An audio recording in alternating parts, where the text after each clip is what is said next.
Bonjour à tous. Aujourd'hui, dans ce 4e podcast, nous parlerons des risques de l'avortement non médicalisé. Dans les pays où l'avortement est interdit et où la pratique est socialement ou moralement considérée comme inacceptable, les femmes ou les jeunes filles optent parfois pour des méthodes d'avortement dangereuses. Elles vont utiliser elles-mêmes ces méthodes ou les faire pratiquer par des personnes non compétentes dans leur pratique.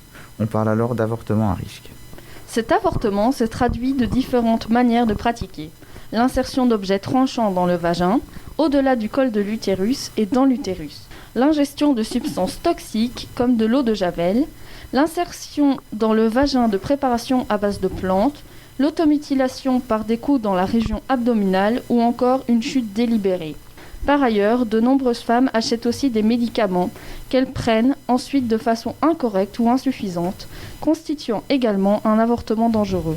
En plus d'être très souvent inefficaces dans le cadre d'une interruption de grossesse, ces méthodes ont des conséquences à long terme, comme nous le rappelle le site de MSF. Des complications surviennent dans de nombreux cas à la suite d'un avortement dangereux, suite à des blessures, des saignements ou encore des infections.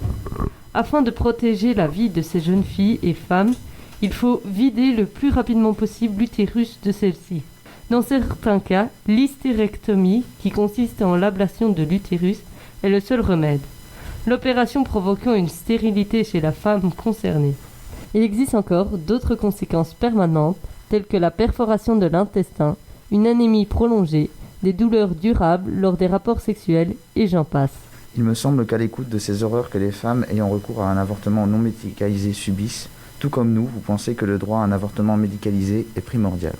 Aidez-nous à faire parler de cette problématique et brisez avec nous les tabous. Parlez-en avec vos proches, soutenez Médecins sans frontières et on vous retrouve la semaine prochaine pour le podcast numéro 5.